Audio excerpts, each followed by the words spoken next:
Here is your tutorial video on comparing wants versus needs. Today we have a real problem with really deciding what is a want and what is a need. Like I currently want a new car. I currently don't need a new car because mine has 4 wheels, it has heat, it can get me from point A to point B. But the reason I want a new car is because it has 3 door handles, several dents, has lost several little letters on the back. So it's not really a Sonata, it's a Sine. And then I just really like being able to drive a new car. Who doesn't?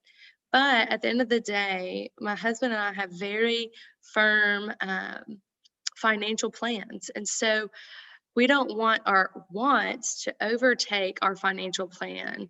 We don't want to, take out a loan for a car. We want to be able to pay cash for it. And so I want you guys to be in that thought process as you walk through your values. Some of you, this might not be a big deal, but some of you really, really need to collectively think about how you spend your money. So trendy clothing for me would be a 3. And so that's how you'll follow this. You'll do 1, 2, or 3. 1 is a need, 2 is a high priority, and 3 is a low priority, okay?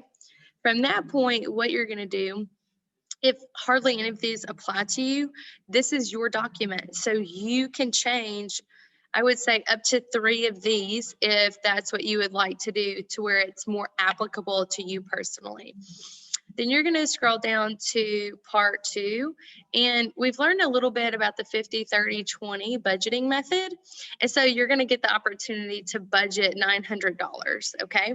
And you can budget it however your heart desires, but just recall your values from above, okay? And then from there, so using your wants budget above, answer the questions. I just want to be able to hear what your reasons are and why and all of that, because that would help guide me into what I expect out of class discussion and things like that.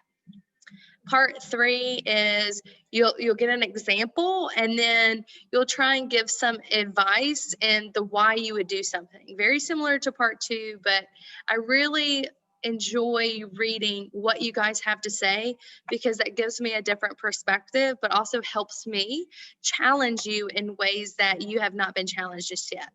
And so what should someone's approach be? What would that look like? You're really trying to give financial advice here. So based off of just the snippet that you learned today about budgeting, what does that look like? All right. If y'all have questions, feel free to reach out to me and I will be available. Happy comparing.